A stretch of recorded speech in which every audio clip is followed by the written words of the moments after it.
Alrighty, hello everybody. Welcome to my weekly Meltdowns coverage of Survivor Season 40. Here we are. Allison is back after #NeighborGate last week. And to celebrate, she's worn her shit hat because guess who got voted off? Her winner pick, Tyson Apostle. Because I said, and I keep my word, that if Tyson got voted out and didn't make it to the merge, I'd be the shithead. I believe that the promise is that you would wear it every episode until the end. Is that right? Beth, where's the mute button? Listen, shush. Allison, you look to me like you do every other week, so we're good to go. Thank you, Andrew. Well, speaking of that, of course, we have Beth with us as well. And joining us once again, we have Andrew. Beth is on the Sandra bench this week, but she'll be back next week for sure. When you say Beth, you mean Deb, right? Oh, I'm sorry. Deb is on I'm Beth, and I'm right here. Sorry. I'm dog sitting at home, so like my whole just like my routine is thrown off here. I'm sorry. But yeah. Deb is on the Sandra bench this week, but she will be back next week. That irritates the sin out of me. I really don't want to talk about that. The fact that she sit out every freaking week pisses me off. The same person couldn't sit out every week. That's what I tweeted. I said, I bet that part of Sandra's contract was the fact that they got rid of that rule. I could so see her like being like, all right, I need in my terms and conditions, I need to set up every single time. I don't know. I can't do I hope she makes merge, and for the first individual challenge, it's like, all right, I'm going to sit out now, Jeff. Like, you can't do that, hon. It's like she sits out every challenge. It could be anything. It could be an individual immunity challenge. It could be a blinking challenge. She's sitting out. I love it. We got a lot of people in the chat. Deb sitting on the couch, sitting on her Sandra bench. Joseph Baza, Matt Henning, Marty W, Jared, Valencia. Hello, everyone. Matt, I promise we will have you on the show soon. Hello, John. HFG. I don't know. I'm not happy about this Tyson vote. Why? Why is that? Because he's right. I mean, I get why some of them did it because of the whole ties, but just Tyson was right. When Nick cast that float vote, I said, you're an idiot. Nick, you're the what vote? The float vote, the spare vote, the out there vote, the safety vote. I was like, what the? Because I thought if Sandra's the swing, you just... He just ironically pulled a Tyson from Heroes versus Villains. Is what I had a glimmer of hope when I saw that Kim vote. I thought, I'm not going to have to wear the shit ears. That would have been so amazing. Just think of how, they would have cut back. Like, even though it's tribal council, they haven't done really much there with like reading out the votes. They would have cut back and been like, isn't it ironic that Nick's hero had the same thing happen to him in his last All-Stars game? Yeah, but however, like I would hate to see Kim be out of the game in that fashion because of something like that. So, if we have to lose Tyson instead, I'm okay with that, I think. I know Allison, he was like your winner pick coming into the season. So, as much as I hate really reveling in shut your mouth. Let me tell you something.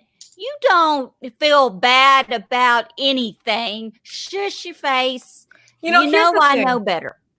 Tyler should feel bad because Tyson was the number one pick in our draft for both of us. Yeah, and that tells me I should never listen to Allison Kelly. Really? Do tell. Yes, I'll pull it up right now. Tyson was my number one pick. That's the first and only time I've listened to Allison in my life. And also, I was very high at the time of picking, so I can't be blamed for this. But pull up something else. Pull up the other thing. Yeah. Okay. Still a lot of color there. Still a lot of possibility. Pretty even, pretty split across the board here. I'll tell you, Allison, you currently on your team have my winner pick for the season. Who's your winner pick? Andrew? Mike, after tonight's episode and last week's episode, I mean, I still want Parvati, but I think Tony is getting the edit to win this game.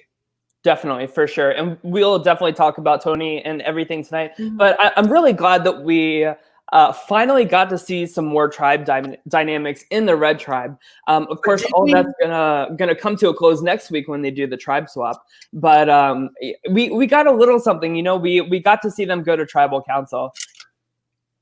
Oh yeah. Oh It was yes. great. And it was the most boring tribal council of the season, in my opinion. I agree. Yeah, there was no fireworks. Yeah, I mean, when Nick's the vote, I thought it was the most boring episode of the season so far. Oh, That's for sure. Nick didn't end up being the vote. Tyson did. So it would have been great to have some kind of tribal that, I don't know, that made you kind of be on the edge. Like, I wasn't on the edge of my seat with this tribal. I've been on the edge of my seat with everything that Sally did. I was even on the edge of my seat with Amber, which was definitely much more of a clean vote for the DeKalb tribe than this vote was. Yeah. I was on the floor during this vote. Wait, weren't you on the floor during the vote last week too, Allison? I was doing the death crawl I can't. We'll save that if we have time for the end of the show. But yes, Allison was on the floor on top of Finley doing a sniper crawl. Oh my God. I thought I was gonna die. But anyway. Yeah, so I of course, like, I think, like, even the editors were, like, basically admitting to us that, like, yes, this is a slow episode. We spent so much time at Edge of Extinction, and we got not one but two segments from the Red Tribe being like, life is great, everybody's so happy, everybody's awesome, we love life. And I just have one question for you, Allison. How many coconut bicep curls can you do? Infinity. Okay, yeah, that's kind of what I figured. Yeah. Did anybody else feel like that was the most flirtatious exchange between Sarah and Tyson? It was like, how many do you think you could do? Let me smell your breath. Yeah, that's where I was like, okay, they're both married, right? Like, I am not making that up, correct? Yeah, I definitely think that flirting is a social strategy, and I don't think that it leads to, like, any kind of, like, sexual thing, like, a lot of the time. I just think that, like, I mean, Parvati flirts with people still, and she's married, but it's not the same, like, oh my God, you're so hot and I'm single. It's just like flirting can sometimes just be a way to, like, validate how you feel about somebody, or, like, send signals like, I like you, like, we're trying to get on the same page kind of thing. Yeah, definitely. I guess I'm weird because I don't. What's going on over there, Tyler? You got a little pink eye? What's happening? No, I have dogs in the house, so there's, like, pet dander, like, all over the air. I've been using too. I guess I didn't see it as flirting because that's kind of how I am with my male friends. I'm just friendly. My wife knows. No, I'm just kidding. Yeah, I mean, it's like whatever. I just kind of say whatever. I mean, I don't want to smell your breath, though. I mean, I thought that was funny. I was like, I literally was like, the fuck? What's happening here? Smell my breath. Well, no, I'm not smelling your breath. I can smell your ass. Therefore, I don't want to smell your breath. I can smell everything else. Get away. Go take a bath in the water. But bringing it back to, like, the getting two segments of isn't life great, like, that to me immediately told me that the red tribe was going to lose. So I spent the entirety of the challenge being like, but I think blue team wins. I know, they're really bad, but I still think they're going to win somehow. But that challenge, though. Oh my God, that was insane. Like, I was on my feet when they pulled that off, hands in the air. I was.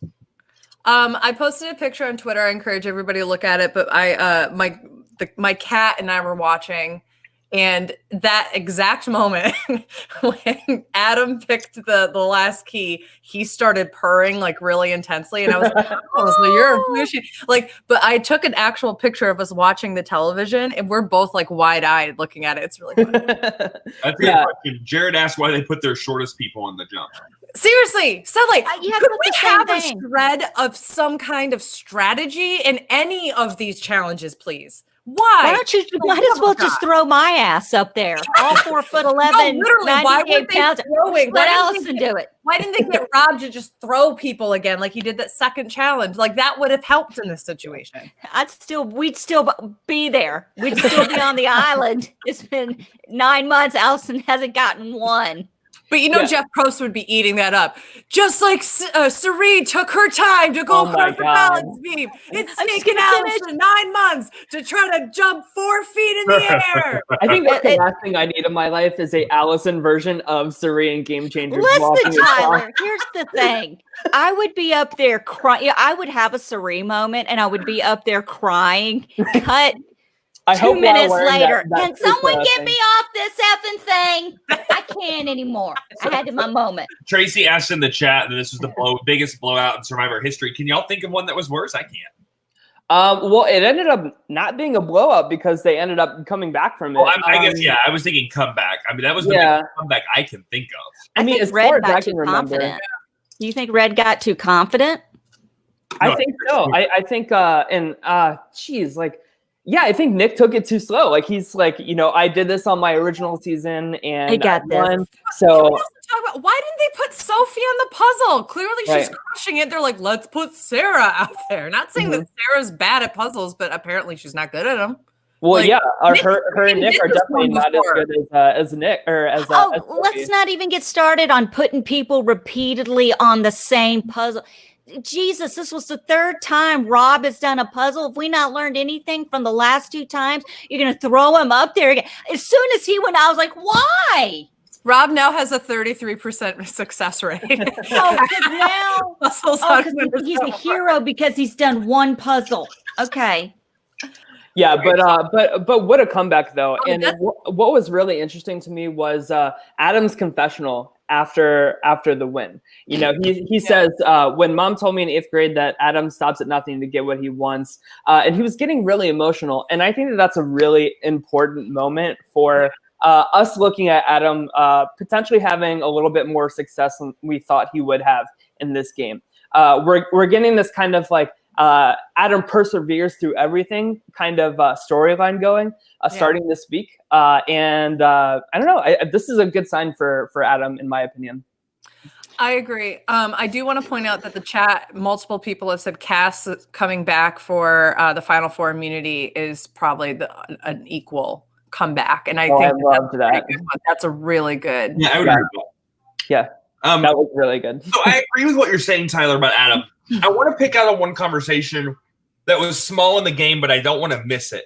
I thought the Rob and Michelle convo with the ring on the tree, it was a big conversation. I'm so sick of that damn game that Rob is playing. It is that thing. I was like, gee, I can't have a conversation with that thing. Well, they're using that ring toss thing as like a metaphor for like, once they land it is like as they're saying something that is ending up like becoming true in this game. And it was editing it that way. it was no, but seriously, it was a very like meta conversation to be making the air, in my opinion. The fact that Michelle is talking about, us at My Weekly Meltdown in particular, I'm sure, kind of shitting on her win and co-wrong. And she gets that validation from Boss and Rob. She says, you won. A win's a win. Oh, a win's a win. I had the shittiest win in Redemption Island and people still love me. It was basically the subtext of that. It took me 4 chances to win the game. But I think it meant a lot to Michelle. Yeah, totally. It's going to be something she remembers. Mm-hmm. And from what I've heard, that's not shown on the air, Michelle and Parvati have connected. Yes. And that's also true for Parvati and Denise. Like Parvati has these social inroads with some of the other people in the tribe that aren't being shown. So I think if it did come down to Rob and Parvati, I think the axe would go to Rob. Let's talk, if you guys don't mind, let's talk about Parvati for a second. I find it interesting that she is, I know that Andrew's all about this now. Let's go. I find it interesting that she's considered to be obviously one of the biggest players out there, but she's really getting limited to no edit right now. It's all about everybody else's opinions on Parvati rather than her kind of running anything. I'm wondering how you guys feel that do you think that's a good thing for her? Do you think it's a bad thing? I kind of liken it to basically Denise on her tribe is getting a very similar edit where it's everybody else kind of talking about her and then you see her joining in a conversation or whatever, but I'm not seeing a lot from Parvati, which is different from any other season that she's been on. Yeah. So what I think about this is, we've really seen Adam not be in the majority, but he gets like a really bad, like, oh, he's messing up, like the dodo music and like the confessionals about like people talking about his game and how he's messed up.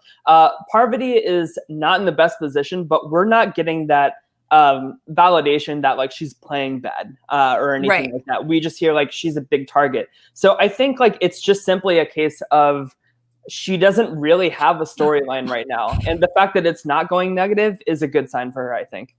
I do too. What if Sandra and Parvati got swapped to the same tribe? I am praying for Sandra and Rob being on the same tribe. Yeah, we'll talk about like tribe swap breakdowns like a little bit later, but that's like we could have like a whole show talking about that speculation. Oh my goodness. I think that Parvati is approaching the game differently. And sometimes you have to play the game completely different from how you've played it in the past. And I think she's doing a very good job of that. I mean, you can't come in playing the same game all the time and expect to get the same results because people will be on to you. I think she's doing a really good job. She didn't stir up a stink about what Adam, she was really low key about it. It was more Rob getting all upset about it. I wouldn't say that Parvati has changed her game. I would say that it's almost the same game. It's just tweaked because she still is like relying on that Boston Rob like she did that Russell, but she's doing it more quietly and more behind the scenes. That would be a different approach, Andrew. But it's not a completely different strategy. Like I still see a lot of the same Parv in that with just little tweaks. And I see that too. She's just kind of like, I like how she's handled being the target. Right. She handled it better than Rob has, in my opinion. You come from Rob and it's bam, bam, bam, bam, bam. She's handled it. She's kind of like put it on somebody else to handle it for her. And she's kind of dodged it and not had a lot of blood on her hands for it. So I think that she's playing. I think she's playing a well-rounded game for being somebody that's been targeted so much early. Yeah, I would say the one thing I will say about this. Parvati and Rob have gotten a lot of like, wow, for the first couple episodes, they were like, wow, they're really running the game and blah, blah, blah. And I'm like, I've never seen them run the game because it's always been their numbers that have gone. And it's yes, do they ultimately have like this get on the same page and like maybe they have the flashy move to like get out Danny or something like that? Then sure, but they're not the one. They've never been the ones running it. I would say Natalie vote they did. Natalie, sure, but I don't know how much of that was them going to Adam and Denise and being like, all right, so what kind of assurances do you have for us? And how much of that was Adam and Denise going to them? Like and how much of it was, Ethan was kind of an in-between person. So maybe Ethan really had a lot to do. There was like really no edit for that. It was very limited. So I just feel like for people who had supposedly been running the game for so long, it's not like there was one vote out and there was a switch in power. I feel like they've just consistently had dwindling numbers, and I'm not really impressed with both Rob and Parvati. However, I will say to your point, Andrew, I am impressed that they're still around, which is a testament that they are doing something right. It's incredible. And the fact that we also saw like Adam tuck his tail and go to them on the beach and try to say like, listen, we need each other. We need to work together on his big apology tour. And then as soon as he left, Rob says to Parvati, he's like, we're not buying that for a second. Like he has like burned this bridge, and Parvati was like, yeah, we're not doing that. So they have the correct read on things, I think. On the same token, I'll tell you what's incredible. Sandra's name not being mentioned one freaking time tonight. And she was in she was the swing vote tonight too. Oh my God. Queen. Yeah. Sorry. I mean, you were talking about Adam coming back. Adam was more like, do you guys need anything? Does anybody need any water? Oh, that's any wood? Does anyone need to take a poo? I'll wipe your booty for you. Does anybody need me to gather leaves for toilet paper? Anything I can do. You need me to hold it while you pee? I'm here. You see, just let me know. You see this segment where Adam's like holding 45 pieces of firewood back to camp, and then cut to Edge of Extinction where they have to go one at a time. Oh, That's a really good point, Andrew. Yeah. I hadn't even thought of that. He had and he can't even carry this little ball of twine that he has accumulated. But can we talk about, man, that Ethan had me in the feels. I wouldn't Okay. have. I would not have. I would have. I wouldn't have done either. I actually thought about that, and I was like, I would have conserved my energy for One something fire else. token was not worth that. Right. What kind of mutant race is Natalie? What is that? Yeah, I mean, like she's proving that she is the queen of Edge of Extinction in a way that Reem Daly just could not do. Do you think Reem Daly would have gone up and down 20 times like Ethan, cancer survivor? Dude, I'm not doing that. Screw this, dude. I'm just gonna wait until it gets closer to dark, so like it won't be as hot. So about That was What? actually really good. about that challenge and that challenge setup about talking about the firewood and all that still, do you think that they did that and changed it because there were too many powers in the game and they didn't want to insert another power at this point and have to sell it to someone? So that's why they just said, let's everyone have a chance to earn a token? Or did they do that from a production standpoint of, okay, we can't let Natalie run the Age of Extinction show, so we got to give everybody an opportunity? Yeah, and in turn, she's still running the Edge of Extinction show. We got to come up with something, guys, that Natalie can't do. I think What it's her, can a mutant from another planet not do? All right. Anybody who's not a twin gets a fire token. Yeah. I would Right. your sister the first No, try. Andrew, though, I think that that's a really great point. You know, at a certain point, like, especially with the Blue Tribe dwindling as much as they have, like, it's going to become a point where a majority of the people are going to have some kind of advantage that they're holding on to. So at what point does everybody just know that like somebody probably has an advantage? You know, it's not just like one person holding a secret anymore. It's like, you know, everybody on the tribe is probably like just going to come together and say like, listen, we all know that this is like a thing now. The most heartbreaking tribal for me in the history of Survivor was the Cherie going home without one vote. And I don't want to see that happen again this season to somebody that we would love or like. And to not have a vote cast against you, but just go out because you're the only one without a power. I'm afraid of that setup this season. Oh my God, that would be how I go out. Well, besides Medivac. I mean, that would be how I go out. Yeah, I but think the other thing that this did was it also added more fire tokens into the game that weren't in players' hands. So I'm interested to see what happens to fire tokens when Edge of Extinction people spend them. Do they get put into the game, or do they go away?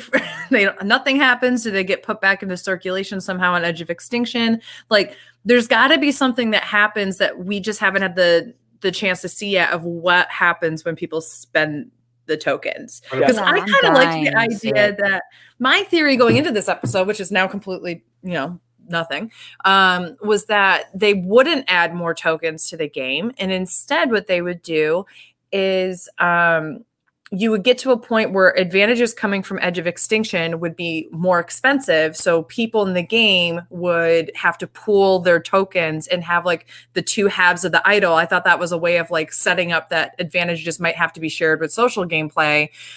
But that's clearly not necessarily the case because they are adding more currency. So I'm just interested. Let's see how that plays out. Definitely. I think, Natalie's becoming just as wealthy as Mike Bloomberg at this point. So at a certain point, she has a chance of winning back into the game. So right, exactly. Natalie has my vote far before Bloomberg would. But no, I think my takeaway from this like pretty long segment of Edge of Extinction tonight was I don't think Danny is the winner of the like either challenge to come back in the game. You know, we really focused on Ethan's medical examination and that whole like story of them all going together. We got like a long segment of like Natalie and Amber both like breaking down and having like a moment. We saw barely anything of Danny. So to me, that tells me that's honey, not something that we're invested in. We saw a lot of Danny walking around up and down those stairs in her black panties.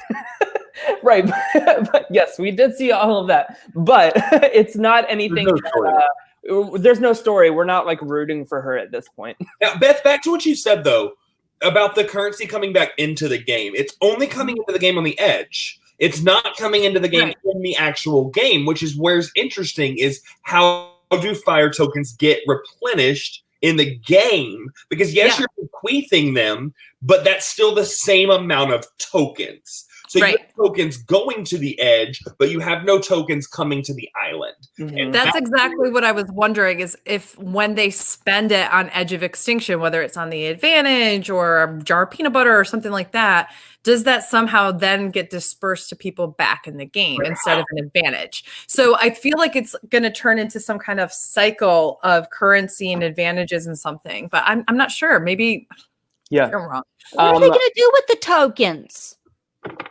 I think they're going to spend them for the like advantage in the competition to get back in. At least Natalie will. Or I read online that maybe a good strategy too is to buy food like peanut butter or something right before the challenge so that you're fueled up for this thing and you don't like totally gas out. I think that that's a good use of that too. See, I've heard from many survivors that like food actually doesn't do much for you right before a challenge because you're just so depleted that sometimes eating can actually stress your body out and that you just feel a different kind of ugh. That's totally fair. I want to still hold on. I've still got more token conversation. Andrew's mind's gonna explode. Do you think because the currency we've seen the weight of the currency on Edge, but we haven't really seen the weight except from those people buying it. What if the currency was used as strategy at this point? Would it have any weight in the game? If I came to you and Beth said, "Hey, if you vote with me tonight, you have my fire token." Yeah, I don't know. Are players in the game, not on Edge, but in the game, allowed to give another person a fire token? They said that it can't be stolen from you, but they didn't say anything about giving. What I'm wondering is if they can't give it, I think what they could probably say is what they shouldn't do, first of all, is pull a Sierra Don Thomas and tell Sarah, hey, if I get voted out, I'm going to give you this. Yeah. Don't do that because that just gives an incentive. But what you should do is say, okay, can we come together, pool our tokens and buy an advantage in the game, buy an advantage in the challenge, something like that. That's actually what I thought Parvati and Rob were going to do when she started talking about when Parvati was like, but Ethan gave me this fire token. So I thought what they were going to do was buy an advantage for the team immunity challenge in order to ensure that they win. So they didn't go to tribal council, therefore buying themselves more time in the game. But they didn't do that. And so I was kind of curious. I just think this currency adds such a different level to the game that we haven't seen. And as Yule says, it adds a layer of duplicity in the game that's never been seen before. Oh, yeah. Be still, my heart. We have a question from Sandra's bench with wine in hand. Deb asks us, will Tyson give Natalie a run for her money on the Edge of Extinction comps? What do you guys think? No. It's the only competition that she really has will be Tyson, to be honest with you. I mean, I don't do more curls than he can. Water coconut curls. I wouldn't be surprised if the two returnees are Tyson and Natalie. I wouldn't be surprised if those are. Do you think there's going to be two returnees? I don't know. I wish we had some confirmation about it. I wish that the reason why we're getting so much Edge of Extinction stuff right now is because they get rid of it halfway through and they say, okay, now we're back to it. But that's not what's going to happen. I hope so. Well, they've already said the jury will be made up of Jeff said that in an interview. Yeah. Well, I guess I should say that I'm fine with Edge of Extinction being a thing. I just don't want anybody to come back once the jury started because I think that's why basically Chris won, was because the jury was made up of people. He didn't meet half of the people in the game. He never met Gavin. And then all of a sudden he comes in and he's like, hi, I've been on the island for 23 days with these people over here. And I know them better and more intimately because I wasn't actually facing against them. But the fact that we're talking about Edge of Extinction so much kind of proves this point that Joseph just said. The producers count on EOE when storylines aren't really advancing. I feel like Sophie said it herself. Can we just go to tribal now? Like it was just such wham bam vacuum man for Tyson to go. Unfortunately, that I don't think we really had much else going on in the episode, and that's okay. Like we have been so like blessed with like amazing strategy and great television week after week that like, you know, this slow episode is still really, really good compared to usually the third, fourth episode around this time in a regular season of Survivor. So here's what I think. Oh, go ahead, Allison. No, I was just going to say my favorite comment from last week's episode was what Andrew said to me in a message that Michelle finally decided to play the game after 49 days. Was it 45 days or 49 days? Or it would have been 45. Anyway, go ahead. Sorry. No. Well, what I was going to say is for as much as we've been, I don't know that we've really been knocking on the LA tribe, but as much as it's like frustrating to see them lose and not do well in challenges and such, they're providing dramatic gameplay. Yeah. DeCall is not. DeCall is a great tribe to go see, like, okay, here's Tony making a ladder. Oh, here's, this happened over here. They're more entertaining in like a non-game sense, which is why I'm actually, last week, I was all against tribe swaps. This week, I'm like, okay, bring it on the tribe swaps. Yeah, We need to. I'm ready for the twat. And so is Adam. Adam's ready for the twat too. So, I mean. Allison, let me ask you a question since you're such a Tyson fangirl.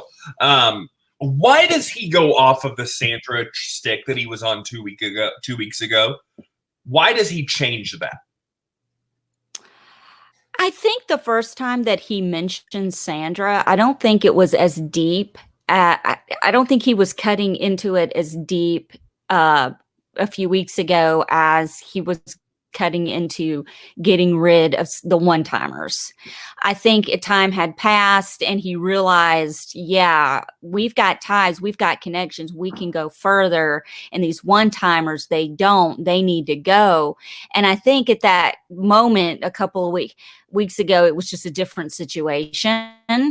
But if he never says that and Sandra never finds out, does Nick go tonight? Yeah. 100%. Sandra said it tonight. She's not a personal player. I don't think she voted for Tyson tonight because he said her name or for any personal kind of reason. I think there was a lot. Well, of course you're going to disagree. It's Sandra we're talking about. I think that she had logic behind it. I think she really feels that she and Tony are safe. And I'll be honest with you. I don't know. With the swap, we'll never know. Sandra's the queen of if it's anybody but me. And I think getting rid of Tyson is key to setting that up in the future because he's already said her name once. So I do think that had a decision in her vote. I love Sandra. Sandra Twine, Diaz-Twine is amazing. I love her to the moon and back, but I'm very disappointed in her gameplay thus far. I'm just going to throw it out there. I hate that she's yelling from the sidelines. She needs to be playing. She needs to be physically in these challenges playing. And I don't understand why she is allowed everything. Okay, Andrew, go. Go ahead, Andrew. Andrew, go ahead. You were winding up. I was watching you. Because it makes me so mad. Why? It's almost like a celebrity Big Brother. Why, if that's the case, and this is like built into the changing of the rules, why do we modify the game for certain people? These are supposed to be the highest escalade of people ever, right? Like, well, this wouldn't have been the rules for the divas. This is supposed to be the best of the best, and now we're going to allow her to sit out when we've never done that before. Always, Jeff says, remember, you can't sit out the same person, 2 tribals in a row, or 2 challenges in a row. Like you just said that 3 days ago, Jeff. We get it, but you're continually allowing Sandra, and good on Par for calling her on it and saying, go to the Sandra sit-out bench. And we made fun of that earlier, but I mean, good on Par for straight up telling her that and saying it. Like, why are you here? To catch a shark for Tony to spin around? Like, you're sitting on the edge and not doing anything. You're not building any tribe. It's clearly setting it up that she's not going to win. I mean, but at the same time, she's not building any tribe worth. She's sitting out, and her name isn't mentioned. What? She doesn't have to do shit. And look, nobody is saying shit. Sandra doesn't have to do anything. She's won twice, right? She's sitting around. She ain't doing anything. And she doesn't have to because she's the queen. And everybody's just justifying it and fueling that fire by letting it happen. She's the most hypocritical queen I've ever seen. Yeah. But listen, how can it be her fault if I give you the talking stick. Hold on a second. Tyler, how can you blame her if everybody else is enabling this behavior, Tyler? Yes, exactly. That's exactly the point that I was going to make. Cue the fan by Beth. Okay, so if we look at Sandra's history of once somebody crosses her, put that down. I'm about to give you a crash course in Survivor gameplay, Allison. Go ahead, put it down. So let's look in the okay. Once somebody crosses Sandra, she's done with them. Look at Johnny Fairplay. Look at Russell Hantz. These are people that they tried to take her out, and she spent all season long having like a revenge trip, trying to take them out. Do you think she's really going to redeem herself by working with Tyson again after he goes for her in that first vote? No. And once Tyson correctly identifies that 4 in the alliance, that basically confirms to her, like, this guy is smart. He has a read on things. Like, this totally validates that I should take him out. I don't need him as a meat shield when there's friggin' Tony Vlachos in the game and this alliance of 4, and I have an idol in my pocket that's only valid for 1 more tribal after this. I'm safe either way. Let's let Tyson go here. I think that Matthew Henning made a really good point in the chat a little bit. He said she's setting it up so her target value drops, which is exactly the case. Like, by not doing anything, she was kind of running around with the Amber vote. And she didn't really run around this time. She let people come to her, which is really smart. So I agree with Allison. I agree with Andrew. I agree all the way around. She's an interesting character because she's never played a flashy game and won. She's always played a passive game and had moments of I would not say assertive, but aggressive gameplay. That's it. I mean, this is the Sandra that is aggressive and plays super hard. That's the Sandra that goes home in Game Changers. This is the same Sandra. We literally heard it from her tonight. As long as it ain't me. That is her famous tagline. And the fact that Parvati called her out in the challenge for sitting out time after time again, that's good for her because it's minimizing her target and saying, like, this person is worthless in this game. You, Allison, saying that she's not doing shit. She is absolutely doing shit, but it's really coming across that she's not playing and she's not deserving. Why take out somebody who you're thinking like, oh, this person's not deserving. Let's keep her around because she's worthless. That's exactly how she wins again. That's what I said. Tonight. She made one key mistake in Tribal. Yeah. She should not have pointed out to Sarah that she took her out, because that same vindictiveness that you're talking about that is known for Sandra, you come for me, you're coming. Sandra's like, I didn't forget what you did to me last time we played, Sarah. And now if I'm Sarah, that just put off a light bulb in my head. Hey, this is still, Sandra's bitter. She's still bitter. I think that statement she made at Tribal will set off Sarah to an extent. I don't know if it will now. I think it will in a time later in the game if both of them are still around. The reason for that is Sandra is clearly most closely aligned with Sarah and Tony. And I think that it's Sarah and Tony actually seem to be working pretty well together. And I think as long as Tony can kind of talk Sarah down and vice versa, I don't think Sandra's going to be an issue for Sarah. But I do think that what she basically did was she showed people I can be voted out, which I think is the fatal flaw there. Not necessarily putting the doubt in Sarah, but like there's probably a feeling of, well, we really can't vote out Sandra. And she can play a little bit like that, knowing she has an idol in her pocket too. Right, absolutely. Well. Which is only good for one more tribal now. Yeah. And what I said earlier is she's not doing shit. Nobody's saying shit, so she doesn't have to do shit. Yeah, exactly. That's what and the best move is to just kick back. That's right. Especially when you're Sandra. And I'm interested too, like if that ends up being her entire game. Do you think, I mean, let's be honest, and I know that Andrew will agree with me on this one.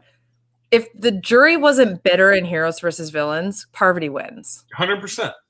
I don't think that Winners at War is going to be bitter and want to award somebody who didn't do anything and played a passive game against somebody who made moves, social strategies. I don't care that if Sandra makes it to the final 3 again, and or final 2 or whatever it ends up being again, and she's sitting there, there's probably going to be people who will vote for her because like, wow, how did she do it again? And then there's going to be people who answer the follow-up question or that question by saying, well, she didn't do shit, and that's why we kept her around, which is why we shouldn't award her anything. Here's my problem with that. Yes, I agree. Yeah. But Edge of Extinction throws a whole curve in that because you can have somebody that hasn't played the game for 36 days and really doesn't have a grasp for what's going on casting this vote.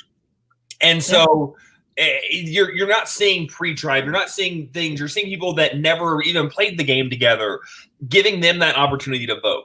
And that's where I can't 100% say that there's not going to be not necessarily a bitterness, but just a unknowledgeableness. I don't necessarily agree because everybody's coming to Edge of Extinction and saying this is what's happening. But is it like true? But here's the thing. Here's the thing. I don't know if at Ponderosa they're actually allowed to talk as deeply about game as they are now at Edge of Extinction. So I actually think this could be more fruitful for people to make a good jury decision, as long as there's not somebody who won their way back from Edge of Extinction sitting at the final. Now, who all vote?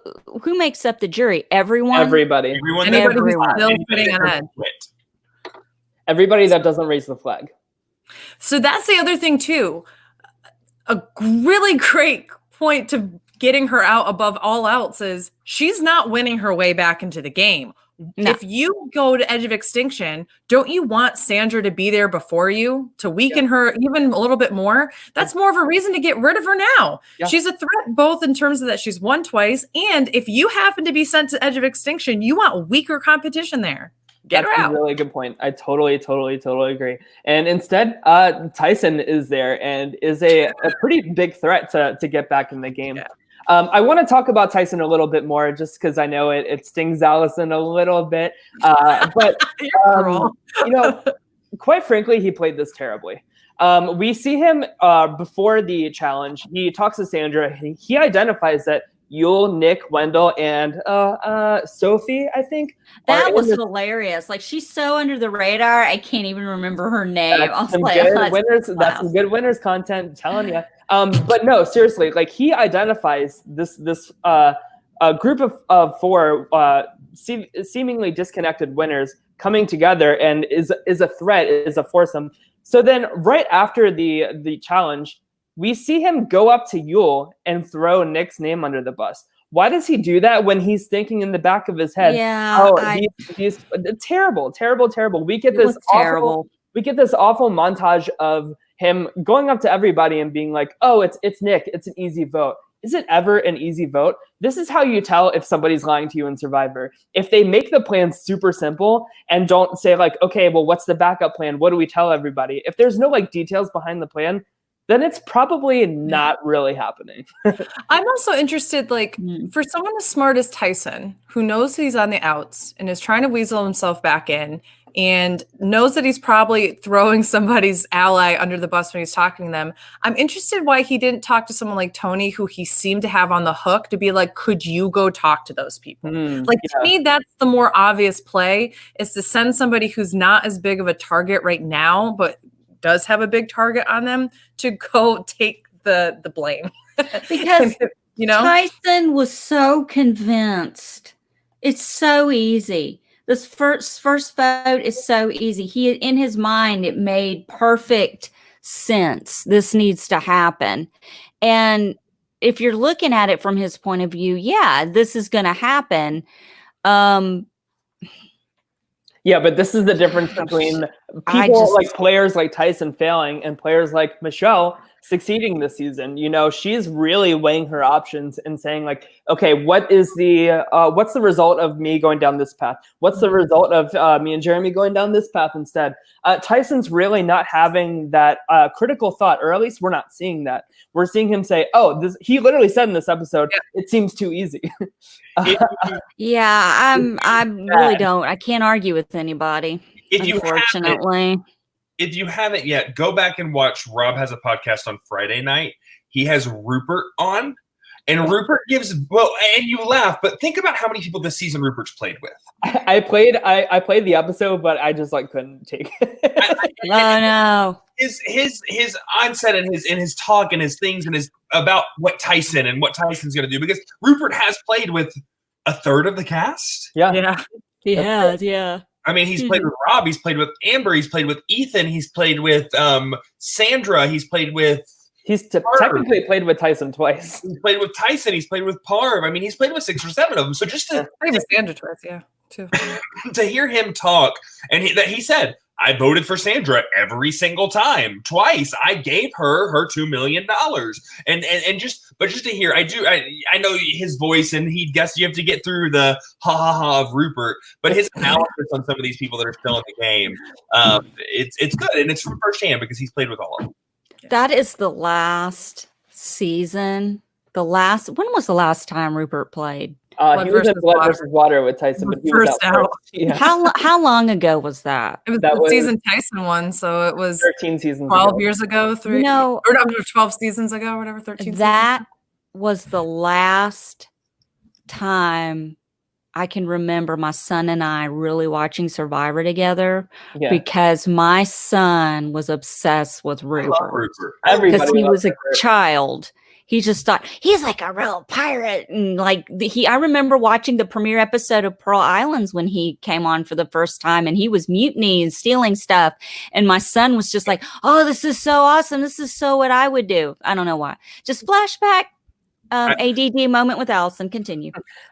So we saw Tyson give his fire token to Nick. That was unexpected. I think Tyson's just kind of checked out of this game, now that he's out. I think I don't really see any strategy there. I think he felt totally dumbfounded and outplayed. And why not give it to someone who calls you his hero? Your hero. Shit, if you call me if you say I'm your hero, I'm gonna give you my token. I'm surprised he didn't give it to Rob, or he didn't give it to I'm your hero. I don't know. I agree. I thought it was going to Rob. I thought it was going to Kim. I thought it was going to one of those two. Maybe Parv, but he had that big eye roll at Parv during the middle of Tribal. Did anybody else catch that? Yeah, I thought it was more of an eye roll at the fact that Nick was confessing a crush. I don't know where it was, but Nick's like, I used to have the biggest crush on Parv in high school, and you just see Tyson go. Yeah, I love him. I mean, it was just a different Tyson to me. It was not the Tyson that I remember, and I just man, if you look at Edge of Extinction, it is it's full of old school. Yeah. If you want to be honest about it, it's old school. I know. So just going back to one of the comments that Sophie made in the episode, she talked about how in school they made them go visit the prisons and it scared the crap. And all I could think of is I know exactly which prison they probably brought her school to, and it was the Dannemora prison. I bet more than anything, which is where the escaped convicts came out, because that's the prison that's near her. Where she grew up. What school are you going to where an art class goes to visit a prison? She said art class? I thought she said our class. I thought she said she took an art class and they went to a prison. And I'm like, I don't think you have to worry about people who take art class needing to scope out a prison for any reason. Our class. I don't know. I'm wearing shit ears right now, Beth. You really want me to confirm anything? Yeah, that's hard. My perception means shit right now. So of course we got teased that the tribe swap is happening next week. Thank you, Matt. Okay, all right. You want to go ahead and talk about how I peed in a cup again? Yes, I do. So here's what happened over the summer. Allison was okay. Go ahead, Tyler. You're fine. So of course the tribe swap is happening next week. The only real teaser we got is that Michelle and Wendell end up on the same tribe together. But let's talk about other people. Like who does it help that the tribe swap is coming? Who does it hurt? I think the first one that comes to my mind that it helps is Adam. I think this is a way for him to really get his hands into just new alliances, a fresh start for him. What do you guys think? In that same aspect, it could hurt Denise because Adam can talk about the idol. Yeah. I also think, but Denise, I feel like is going to be an interesting character. I'm excited. I hope she gets more camera time because I think she and Sarah Lucina are from the same exact town in Iowa. So I wonder if there's a connection there, which would therefore potentially make a connection maybe with Sandra, who in pre-interview stuff, she both said that she wanted to vote out, but she would also work with Sandra. So I don't know what would happen there. I could see, I would be interested to see a Denise and Tony situation because that would be God, that would be amazing. It's like her using I don't know, some kind of counseling stuff on him. But that's I think that could be very, very interesting. I see Denise being someone who gets idol nullified out of the game or something like that. I feel like she gets an advantage. I feel like the reason why we haven't seen a lot of her, which I mentioned last week, is very similar to the edit that she got in Philippines and won. I mean, Malcolm got the Star of the Season award, but came up short, and she was seen but wasn't the narrator of the season. So it's a similar edit, but I don't know. I feel like I think she'll be fine. I see her making it to the merge. I could see her easily making bonds with people. Who's to say that Adam and Denise split up? They could end up together and use each other. I don't know. Yeah. Well, Matt brings up an interesting point. We're at 15 now. So I'm assuming that it's going to be 3 tribes of 5 instead of one having 7, one having 8. Of course, we could do 7 and 7, and one person goes to exile, and then and sees Cochrane.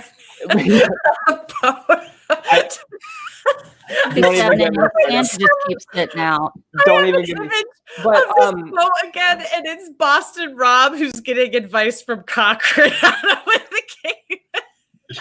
I want to see Rob and Sandra on the same tribe. I would say Rob, Sandra, and Parvati. The 3 villains from the villain tribe. That would be sweet.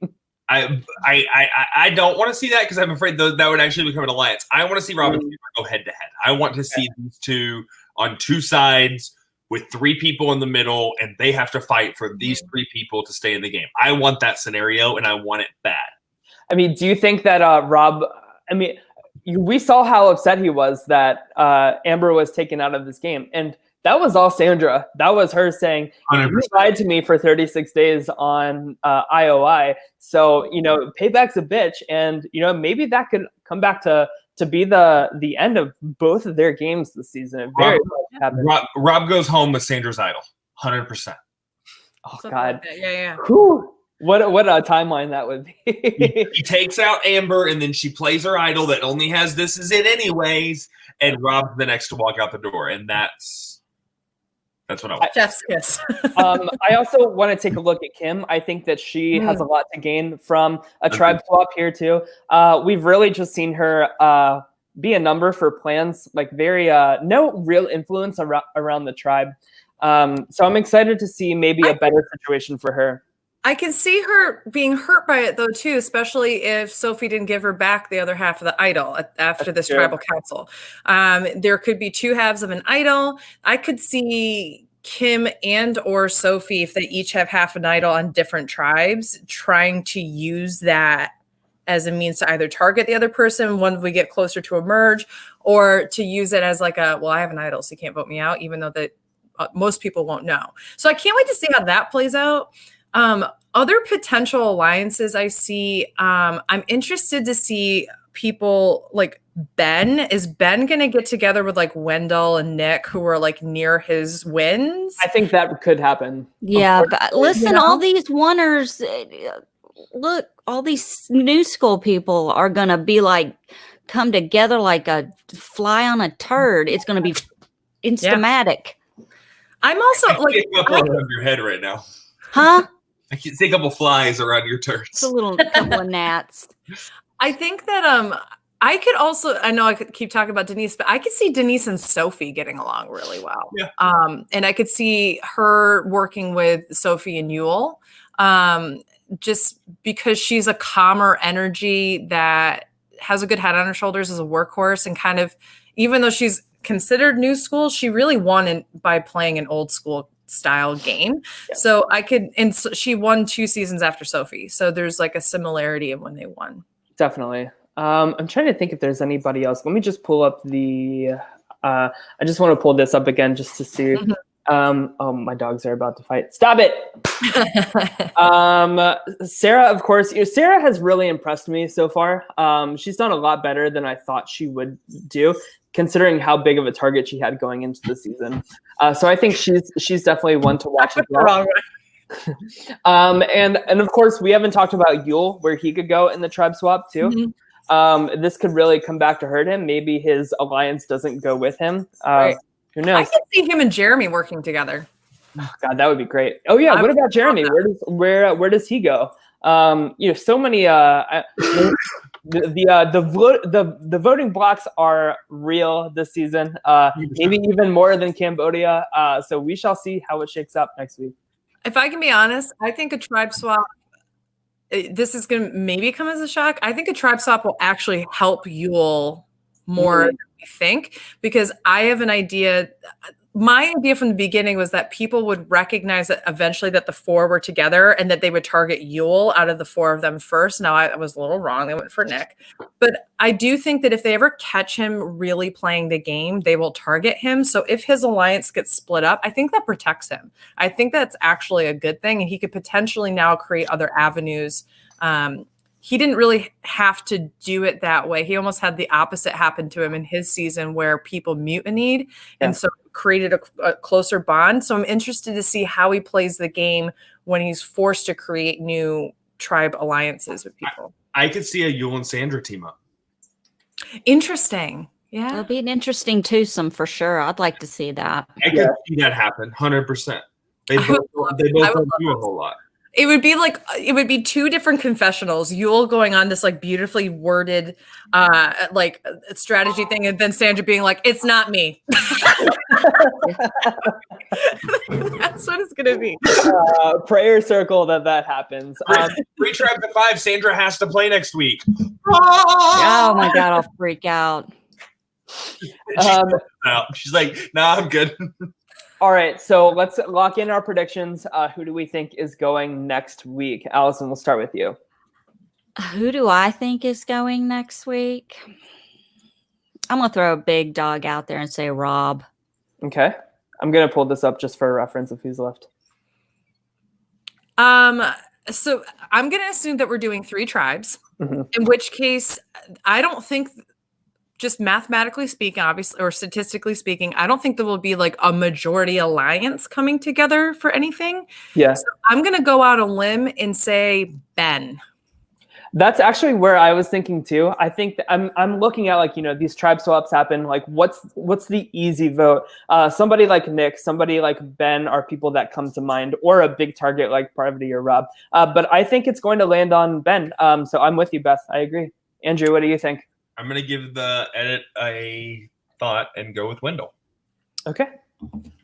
All right. Maybe Michelle has vengeance against her ex-boyfriend. I that's brought up, so I think that's going to be a storyline of something. It could be a thing. It's definitely going to be a thing. And I don't see Michelle going. I just don't see that happening right now. Yeah. So I could see the Wendell vote possibly happening. But I do think if Rob's on the chopping block, I think it's him. But I am going to still go back to my winner pick at this point today. If we had to say who's going to win today, it would be Tony. Okay. I think that's not a bad way to go, Andrew. I'm still on board with Sophie, I think. I just want to point out while I have the talking stick. Oh boy. That Tony's on my team. I think he's got from the Red Tribe, he's gotten the most attention from confessionals when there was nothing to talk about. So they're still trying to build that hype around Tony. I mean, just from an edit and from where he's sitting in the game right now, I think he's got a good shot. Well, yeah, it also showed Tony tonight really thinking critically, kind of leading Sarah to leading the horse to water with like, is Tyson the best move? Like we really saw him weighing out his options instead of just being trigger happy on taking somebody out. So I think it's good strategic content that we got as well. Matt said he's getting that 4th place fire loser edit. I could see it. I'm gonna stick with what I've been saying, and I know it's a risky thing because I think that there's a reason for the edit the way it is, but I'm going Adam Klein as a winner. Yeah, his confessional, like going out of that challenge today, is like very, very, very interesting. He's had a very interesting edit, and some of it has to do with the fact that Sele has just had to go to tribal council, and he's a very good narrator because he's a super fan. He's been trying to make moves. He's been swinging for the fences. He's stumbled. He's succeeded. He's had a lot of different things going on there. And we got a callback to like his winning story in his season. I probably shouldn't say what I'm about to say. This is my weekly meltdown. You can say whatever. Me and Adam emailed 2 weeks ago. Okay. If this is the spoiler, I don't want to hear. No. Okay. No, but it's not nice. Okay. And Matt, something's bubbling in Andrew. If Adam makes the final 3, I need him to give me a speech and not mention his mom one time. I mean, I think that's fair. I think, for me, it depends on the context, because if the final 3, if one of them's a parent and they mention their kids, I don't want to hear it. Like, to me, like, that's going to be... I feel like he rode that horse so much in Millennials and Gen X. I want him to get if that's a win, I want that to be no factor in his win. He didn't write it to players, though. He wrote it in the confessionals. And it was in his speech. I think production probably. Yeah, I think production really. Right, exactly. Jay's the one that said. Jay's the one that brought it up. He was not going to bring it up, and every single juror has said they already made up their mind that they were going to vote for Adam, and that played no role in their votes for him. Like, I think that the fandom really went on this, like, oh, he only won because of the sick mom thing, and I was like, no, he was asked about it at Tribal Council. The only person he told in the context of the game was Jay, who brought it up in the final Tribal Council, and then he mentioned it because it was asked of him. The only time it was mentioned to people was just within the context of his confessionals. In my opinion, Adam deserves the win because he took out David Wright when nobody else could, and he was smart to keep him in the game as long as he did, to have that meat shield in front of him. I'm not disagreeing that he deserved it. I just don't. To me, it was the same thing with Jeremy Collins talking about his wife. Yeah, I agree. Exactly my point, is that he talked about his wife and blah, blah, blah, blah, blah. And then he's actually on his own accord brought up she's expecting blah, blah, blah, blah, blah in his final speech. So that's exactly my point, is that if you're going to say that about Adam, you also have to extend that same thing about anybody else who has 100%, but we were talking about Adam getting the winner's edit. We didn't talk about Jeremy getting the winner's edit there. Right. But I guess what I'm just trying to say is, like, if he's getting the edit, he's only mentioned his mom like once, and it was just one poignant moment that makes sense for the thing. Matt says there's a lot of people who have a crutch they can lean on in a final. Totally everyone has a story, especially with how many parents are on this season. I think that's an easy thing to lean on. In the same regard to what Beth said is earlier, this is all winners. So let's vote on gameplay and let's vote on gameplay alone. Let's not take personal life into consideration.